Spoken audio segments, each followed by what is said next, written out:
Babo Kabalin, kumusta kayo po? My name is Louie. My name is Marco Nanan of Korean Pampanga, where we discover great places for you to check out. For this vlog, we would like to thank Wangja Korean Mart for inviting us. They are actually one of the largest Korean grocery chain dito po sa Pampanga. So almost they have 11 branches. 11 branches. All over Pampanga. And considering Mark, nag-start lang sila March of 2020. Yes. 1 year pa lang and they already have almost dito across sa Pampanga. So guys, narinig namin na meron silang mga ready to eat, ready to go food. So we're interested to find that out. To know more about it, samahan nyo kami. So tara, let's go! Like waking up without you by my side, I still see your silhouette.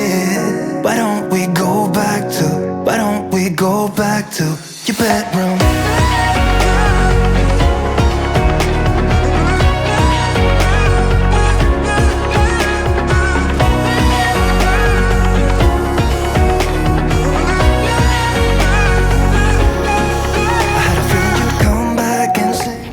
Alright, so getting inside dito sa Wangja Korean Mart, well, you're gonna get your mga Korean products such as noodles, kimchi, your needs for your samgyeopsal. But aside from that, yun nga nasabi namin dun sa introduction natin kanina, meron silang mga ready to eat, ready to cook goodies that are really so Korean. Ang brand nila is Desert Run. So parang mga real strawberry cakes sila. Yep. And drinks. Yan. We go back to, why don't we go back to?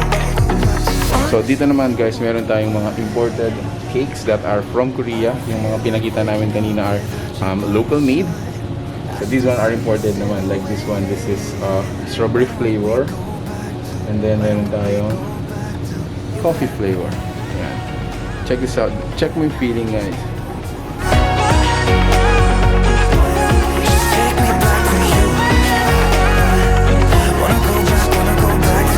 Sa mga on-the-go food nila, so meron tayo dito mga musubi, mga kimbabs, onigiri, yan.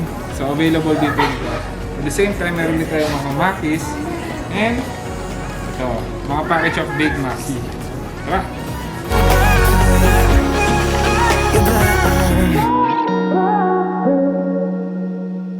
Isa pa sa mga must-check dito sa Wangja Korean Mart is yung kanilang mga corn dogs. So, available flavors natin. Meron tayong pure mozzarella, mozzarella plus hotdog. Interestingly, dalawa sa mga nakita ko dito. Meron silang french fries corn dog. And yung isa naman is yung ramen noodles corn dog. Ano yung lasa nun? Without you, why don't we go back to,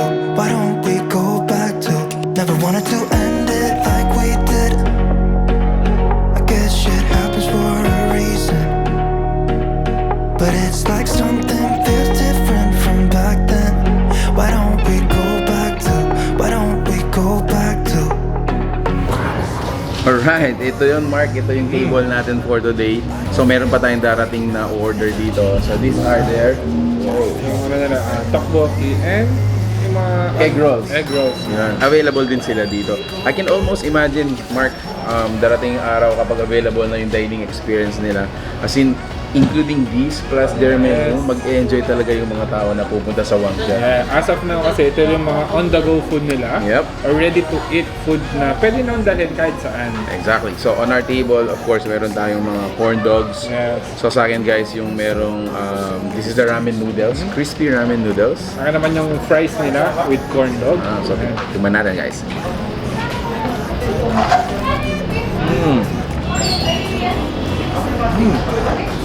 Wow. Taste-wise, it's a mix of it's a mix of flavors. So may sweet, merong savory, yeah, sa akin crispy. Same din dito. Sobrang crispy din yung fries nila. Mga egg rolls nila. So titikman naman natin yan.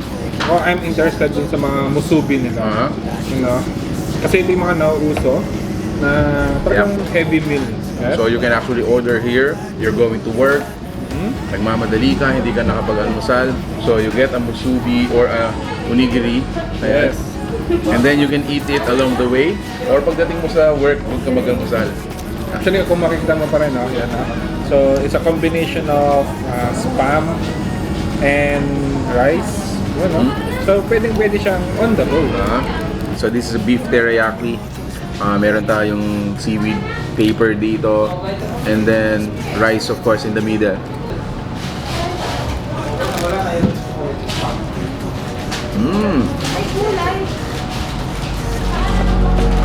I guess shit happens for a reason, but it's like something feels different. So another interesting here, yung mga pinatawag nilang dessert.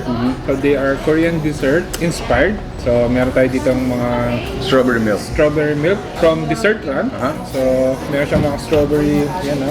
So another dessert from Dessert Run. So this is their strawberry cake naman. I mean, look at that. Oh. Cheers. Wow. Strawberry so fresh. So it just tastes, you know, it just fit my taste. I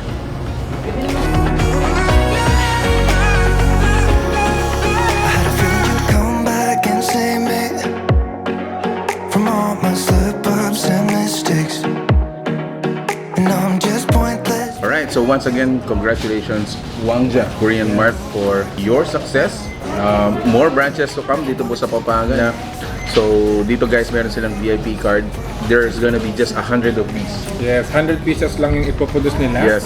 So what you will get here is you will have a easy 5% discount sa lahat ng bibilin mo from Wangja Korean Mart. So the price is just 300 pesos all year round. You're gonna enjoy 5% discount on any sa mga bibilhin mo. So there you have it. Guys, if you like this video, please give it a thumbs up, share it with your friends, and yeah, if you're looking for your Korean grocery, Korean item, Korean novelty, even sa mga Korean merch nila, available dito sa Wangja Korean Mart. So by the way, itong branch na to is located dito sa Haniel building. This is along MacArthur Highway, Marisol, Angeles City. Yes. So they were open from 7 a.m. until 9:30 in the evening. That is Monday to Sunday. So there you have it guys. Thank you so much for watching. We're in Pampanga. I hope you like the food you saw in this video. So grabe, share mo na dun sa Korean fanatic friend mo, because you're gonna get your groceries, your items dito sa Wangja Korean Mart. So that's it. Thank you for watching. We're in Pampanga. Until our next discovery. Peace out. Cheers guys.